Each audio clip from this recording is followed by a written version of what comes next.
My friends, I cannot imagine a scenario where Kamala Harris wins on the arguments, on the merits, based on what we saw last night. Now, of course, we decided not to cover the CNN town hall with Kamala Harris, and I'll tell you why. On Timcast IRL, we decided just to have a conversation about the news because Kamala Harris says she'll use 100 words to say one thing, and often she'll use 100 words to say nothing at all. So my expectation was, and I was correct, that if we actually started doing a commentary show on the CNN town hall last night, we'd be sitting here watching someone filibuster for an hour and a half, 2 hours, learning nothing, saying nothing, and we get the point. Kamala has no plan. She can't answer questions. She is out of her mind. I have a video to play for you. I have several, actually. And when I play these videos for you, I think you will understand. One video in particular, my friends, is shocking. She's asked by Anderson Cooper on CNN, are there any mistakes you've made that you've learned from? And she just filibusters the whole thing and ends by saying, sometimes your parents make mistakes too. And, I think it's a what? Guess what? It was so bad that CNN's panel even said Kamala Harris has this problem where when she can't answer a question, she just goes to word salad city. She just says things. It's truly remarkable to watch someone. This is what I love about Kamala Harris. OK, I hate it, but I'm being facetious. Is she'll say, like, you'll be like, where do you want to go get food, Kamala? And she'll be like, well, the place that I think is really great to get food because food is important and we always want to eat food. And it is important to eat always. Remember, it's food that we want to eat. I think it's good to go eat at a restaurant. And I think a restaurant is a good place because food is important. And you're just like, lady, what? All you did was say words that in no way had any kind of idea attached to them. She might as well just say flag, oatmeal, rudder, dog. And just I'll tell you what, I would respect Kamala Harris more if all she did was pull up a dictionary and mutter random words. That's basically what she's doing. I got to play these videos for you. And of course, she had to call Donald Trump a fascist in the town hall. She can't describe what that means or explain anything about it. I can tell you this. She does have one plan. And that plan is, I don't like Donald Trump. How that manifests, I honestly have no idea. But when she's asked over and over again, what are you going to do about this? What are you going to do about that? How come you supported this? How come you supported that? She goes, Donald Trump. Is that it? Yeah. They got nothing. So when the voters go to the voting booth, if this is what motivates them, we are doomed. Now, don't get me wrong. I don't see a legitimate path through the merits for Kamala Harris because she's lost her mind, or I don't know if she's ever had one. However, there's still always the shadow campaign, so nobody really knows what's going to happen. Republicans are convinced Democrats got some shady games afoot, and they probably do, which means everyone has to go vote. We are 12 days out. It's a week and a half. Tomorrow, Trump's going to be on Joe Rogan. I'm going to put my feet up, press play, sit back with some popcorn, and enjoy what will likely be the biggest podcast ever done. Joe's the king of podcasts, man. There's no question. And it's going to be epic. But I want to read a little bit of her responses, but I do have a video. This video is it. This video with Anderson Cooper, where he asks her, did you make any mistakes? My friends, when you hear this, your brain will fall out of your head. You will scream and bash your forehead on the table. I'm kidding, by the way. Many of you will probably just laugh. But I can't stand this stuff. We'll play the video. But before we do, we got an awesome sponsor. It's preservegold.com/Tim Pool. That's me. Head over to preservegold.com/Tim Pool. We got a presidential election around the corner, and it's impossible to predict what will happen. I think that's an understatement, even though, we think we're doing really well in terms of Trump support. We don't know what's going to happen. However, whenever there's uncertainty, whether political or economic, demand for gold tends to go up. And it is. Seriously. Financial experts are urging Americans to prepare now. With inflation soaring, a border crisis affecting cities and small towns, and warnings of a recession, my friends, we're living in insane, unpredictable times. To protect your retirement accounts and 401ks, you should strongly consider physical gold and silver. Right now, Preserve Gold has an exclusive offer for my viewers where you can get up to $15,000 in free gold and silver with a qualified purchase, as well as a free guide.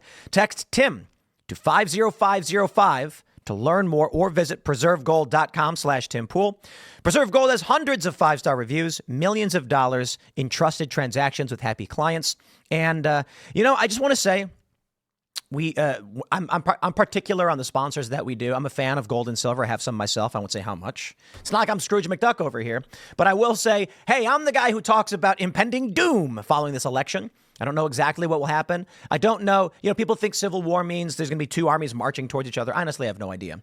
What I can tell you is people are losing their minds. So just take this stuff seriously. But whatever it is you do, please prepare. Let me play this clip for you guys from the CNN town hall. And you're going to go, what? Is there something you can point to in your life, political life or in your life in the last 4 years that you think is a mistake that you have learned from? I mean, I've made many mistakes, and they range from, if you've ever parented a child, you make lots of mistakes too. You didn't have kids.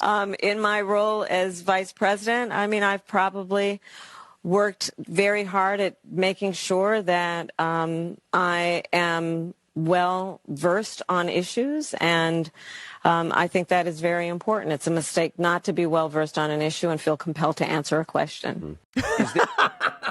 Did you catch that? Okay, not only she actually did answer the question. She answered it in probably the most honest and incredible way without actually saying anything of substance. But I'm picking up what she's putting down. You know what I'm saying? She said it's a mistake to not be well-versed on the issues when you're asked a question. Anderson is like, did you ever make any mistakes in your campaign, in your personal life that you have learned from? And she's like, well, standing here completely unable to answer this question is probably a mistake. I probably should have prepared more for the question you're about to ask, and boy, do I regret it. From this point forward, I will remember I should always prepare for interviews and debates. Me, oh my, I love when she's like, yeah, anybody who's got a kid, Kamala doesn't have kids. She has adult stepchildren. Anybody who's parented a kid, not you, lady. So here, check it out. In the article, they say, Newsweek says, Anderson Cooper gives Kamala Harris a bruising CNN town hall. Bruising. Look at this. Cooper asked Harris to explain her support for a bipartisan immigration deal that included $650 million in spending on a border wall. Though she previously cited the wall more than 50 times, criticized the wall more than 50 times and labeled the wall stupid, useless, and a medieval vanity project. She responded, so let's talk about Donald Trump and that border wall. Okay, this is what I call wasted words. Everybody in sales know what a wasted word is. Remember, she could have just started with, remember Donald Trump said Mexico was going to pay for the wall? Well, that's what she says. So let's talk about Donald Trump and the border wall. Remember, Donald Trump said Mexico would pay for it. Come on, they didn't. How much of that wall did he build? I think the last number I saw is about 2%. And then when it came time for him to do a photo op, you know where he did it? In the part of the wall that President Obama built. Harris also used her CNN appearance to call Trump a fascist, echoing comments from John Kelly. Yeah, you know what, man? I got this really great clip from Ryan James Gerdusky, who's just breaking down like no one cares anymore. Kamala comes out the other day and she's like, Donald Trump is a fascist. She comes out on TV and does a press conference where Donald Trump says he wants generals like Hitler. And I'm like, yo, lady, I don't care. Trump could come out juggling butcher knives and just saying that he could literally say it on TV. And I'm like, I don't care. I don't believe you. It's nonsense. I'm done listening to you psychopaths. But let's take it from CNN. When Harris doesn't want to answer a question, her habit is to go to Word Salad City. This is straight from the David Axelrod, former advisor to Obama on CNN. Even CNN knows that Kamala Harris is nuts. When she doesn't want to answer a question, her habit is to kind of go to Word Salad City. And she did that on a couple of answers. One was on Israel. Anderson asked a direct question, would you be stronger on Israel than Trump? And there was a 7-minute answer, but none of it related to the question he was asking. A 7-minute answer. Okay, I got to pause there. David, I'm actually impressed. A 7-minute filibuster? That's not something an amateur could do. Don't get me wrong. I mean, we've had, Rand Paul has done like 12-hour filibusters or whatever, where he just stands there with his big stack of papers and just reads for hours to obstruct these garbage bills. Rand Paul's great. Maybe it was longer than 12 hours. I don't know. But when CNN says it, oh boy, do we have clips for you. Let's play this clip. What would you do to ensure that no other Palestinian dies due to bombs being funded by U.S. tax dollars? I almost don't want to play it because I feel like I'm wasting your time, but it's probably good that you hear it. What do you say to voters who are thinking about supporting a third-party candidate or staying on the couch, not voting at all because of this issue? Listen, I am not going to deny the strong feelings that people have. I don't know that anyone who has seen the images who would not have strong feelings about what I don't think I can play this. much less a minute those who long. have relatives who have died and been killed. And I know people and have talked with people. So I appreciate that. But I also do know that for many people who care about this issue, they also care about bringing down the price of groceries. What? They also care about our democracy and not having a president of the United States who admires dictators and is a fascist. They also care about the fact that we need... Ma'am, the question was, as it pertains to Israel and Palestine, what do you say to third-party voters who want to go somewhere else? Well, Donald Trump is a fascist who likes dictators. Lady, okay. Is that all you got? Look at this. We got so many of these. Kamala on the border. Let's fix this thing. But do you want to build a wall? I want to strengthen our border. Like, let's just fix this thing. Let's just fix it. Why is there any ideological perspective on it? Let's just fix the problem. To fix the problem, you're doing this compromise bill. It does call for $650 million that was earmarked under Trump to actually still go to build the wall. I am not afraid of good ideas where they occur. So you don't think it's stupid anymore? I think what he did and how he did it did not make much sense because he actually didn't do much of anything. I just talked about that wall, right? We just talked about it. He didn't actually do much of anything. But you do want to build some wall. I want to strengthen our border. Oh. Like, let's just fix this. Yo, going through these clips, okay, here we go.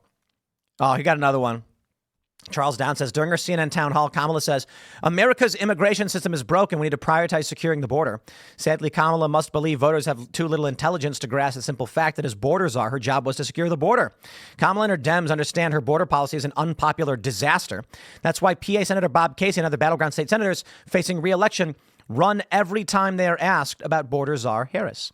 Now, this clip, I'm just going to play a little bit. But really, I have this pulled up because once again, it's word salad city. Seriously, it's like I was saying, someone's going to be like, what do you want to get for dinner? Oh, dinner is a good idea. I think dinner's important because people eat dinner. But let's talk about dinner because dinner is something I want to talk about. Thank you for bringing it up. It's important you brought it up. I'm glad everybody's here. Glad you brought it up. Okay, dude, just tell me what you want to eat. Regarding the rapid increase in the migrant population, how will you ensure that every immigrant is integrated into American society safely? What benefits and subsidies will you provide them with? And how long will these benefits and subsidies last for an individual? Most importantly, will the American citizens' taxes pay for these benefits and subsidies? And if so, how much money will be allocated? Those were very specific questions. He's asking for a number, ma'am. Well, thank you, Jackson. Let's start with this.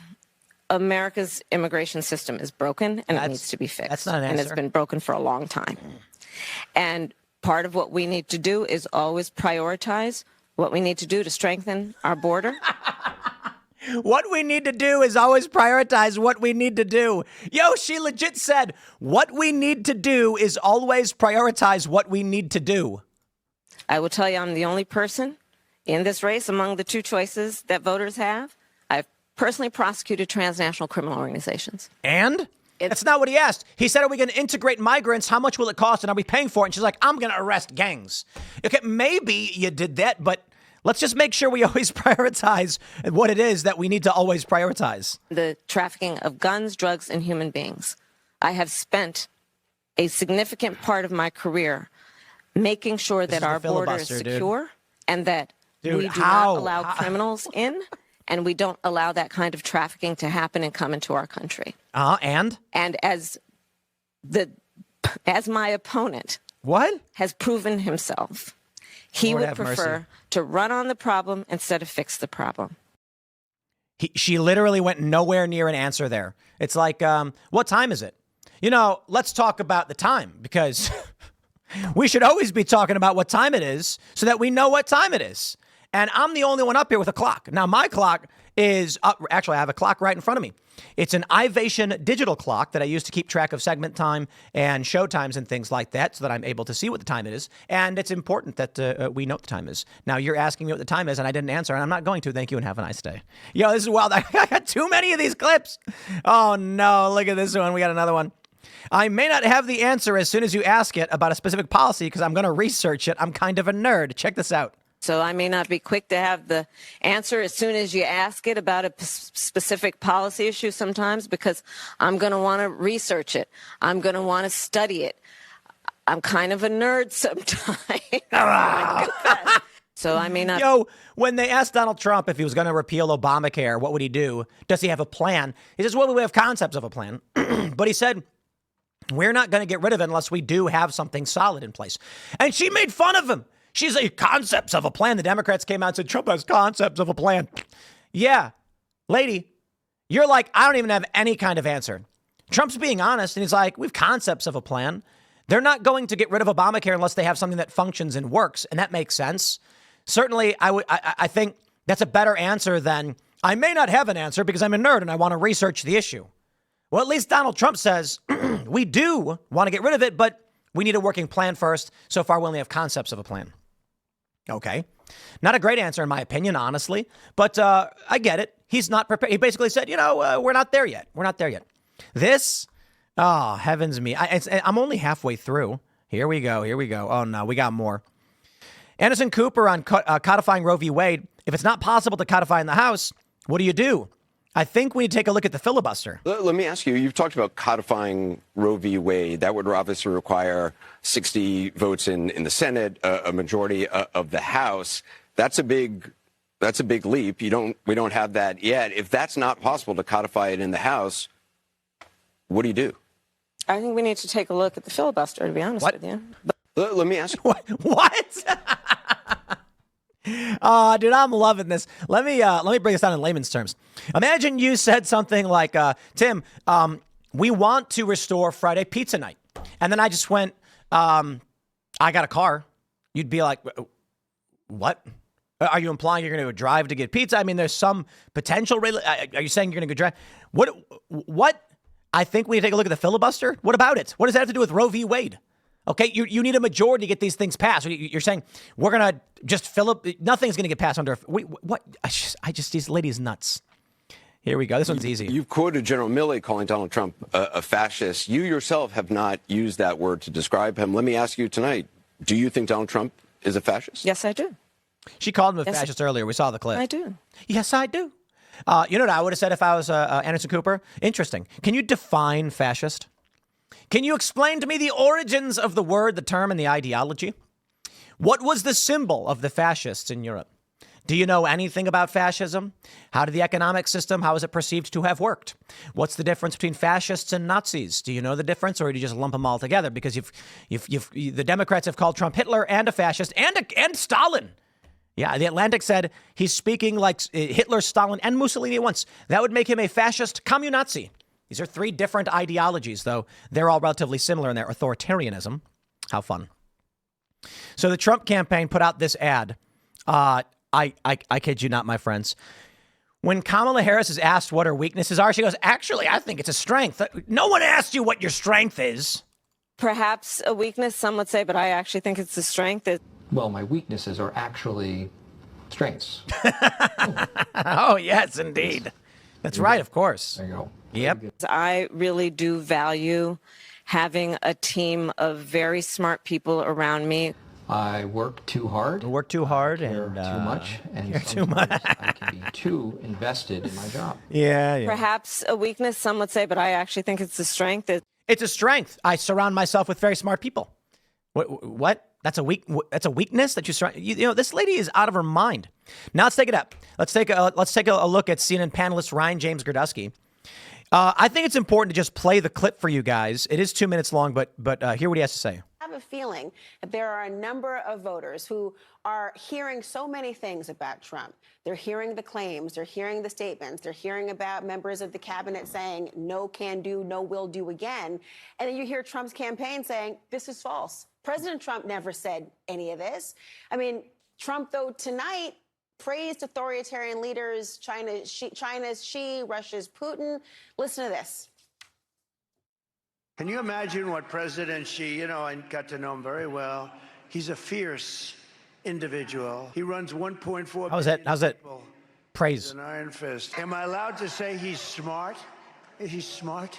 He's a smart man. How is that praise? He's a fierce. This is. I'll say this too before we jump into Ryan's commentary.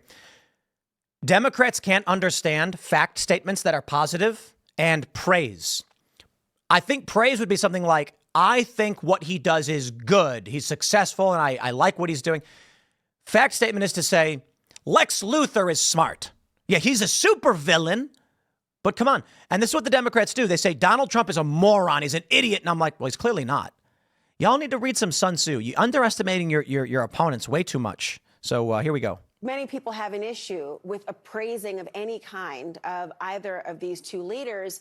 Does the fact that he appears to have a strong affinity for those who are authoritarians in the leadership, is that deniable at this point? Well, in the clip you showed, he didn't praise them. He just called Xi smart, which is the only praise he gave them. Well, it's not an insult. It's not, okay, well, it's not, but it's not praise either, which is what you said it was, which it wasn't. But according to the Jeffrey Goldberg article, which we talked about this entire night, you can't trust that article because the quote, 60,000 for an effing Mexican funeral, the only two on-record sources both said that he didn't say that.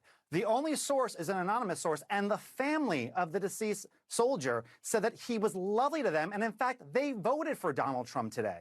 That's Indeed. how much they disagreed, and they said it was a disrespectful article that politicized the death of their loved one. And Jeffrey Goldberg did not care about printing something that they had no sources on the record for. And I, honest to God, like most Americans, do not care about General Kelly's farewell tour where he tries to make amends for working for Donald Trump, since Democrats said we're going to run all these Republicans who work for Trump out of town unless they somehow make peace. So 2 weeks before Election Day, he runs to liberal journalist Susan Glasser about a conversation that allegedly happened 4 years ago. It doesn't pass a smell test. And that is why people are turned off to all of these stories. Ryan Gerdusky may save CNN. They're trying to reform. They're desperate. They knew that they went too much into Wacky World, and so they brought him on. Their hosts are flabbergasted because they live still in Wacky World, but this guy's laying down some truth. That's where we're currently at. Now, I love this clip because Kamala Harris called Donald Trump saying he wanted generals that were like Hitler. Trump War Room says, posting this clip from CNN where Jennings says, it probably will shock Kamala and her campaign staff to learn that there are incumbent Democrat senators right now running ads touting all the work they've done with this so-called modern-day Hitler. One of my favorite memes going around right now is all the different photos of Trump throughout the years, like appearing on TV shows in Fresh Prince or something. I don't know if he was on Fresh Prince, probably. Actually, I'm pretty sure he was. And they're like, Hitler appears at, actually, I think it was Fresh Prince. And they're just like, look where the modern-day Hitler is now. I got too many clips here. I got too many. We'll have to save it for the next segment. And just show you right now, Polymarket's got Trump at 62.3. Kamala's spiraling. 538 has Trump predicted to win at 52.8%. I'm sorry, that was Nate Silver. 530 has him at 51%. And of course, in the battlegrounds, Trump is winning. My friends, we sat here last night setting up for Timcast IRL, and I said, I don't know that I want to cover the town hall live with Kamala. I mean, it was supposed to be a debate with Trump, but it didn't. And I'm like, because it's just going to be her filibustering for an hour. And I don't know. I guess maybe it would have got views, I guess. I don't know. We're not going to entertain that. That's silly. And I was right.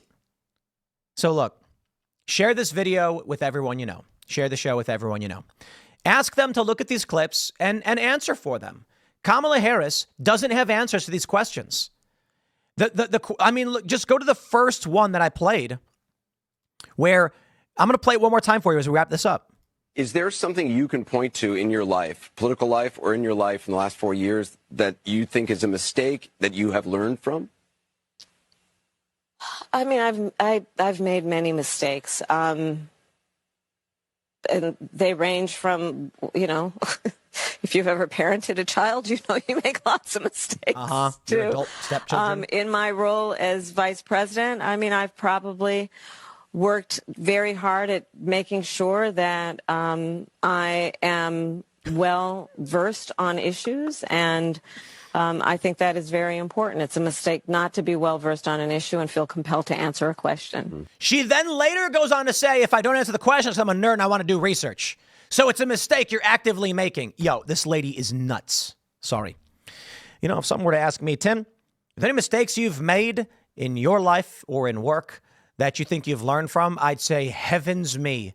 I have made so many mistakes that if I could go back in time, with the knowledge that I knew now, Lord have mercy, the success through the roof. Yes. Now, I mean, that's not to say it's a real answer. I'm just saying, like, I think about that. I'm like, man, there's a lot of things I'd have done. I can give you some examples. What I would have done when I first started any of these YouTube shows is created a membership program right away. Membership is the most important thing in terms of sustainability and in terms of budgeting. Relying on ads and sponsorships is a bad idea, and you enter bad periods and bad months, and then when economic downswing comes, you can't predict what's going to happen. I would also say that when we first set up shop in Maryland, that was a mistake. And then we had to relocate only, some miles down the road to go to West Virginia because of the unfavorable laws Maryland has, particularly around security. But those are only a couple of examples. There were many mistakes that I've made. Easy to give you examples of. This lady, yikes. All right, I'm going to wrap it up. Share the show with everyone you know. Smash the like button. Give us a good review on the audio podcast if you're listening on Apple or whatever podcast platform. You can follow me on X and Instagram at Timcast. Stay tuned. We got more segments coming up later in the day, and we will see you all then.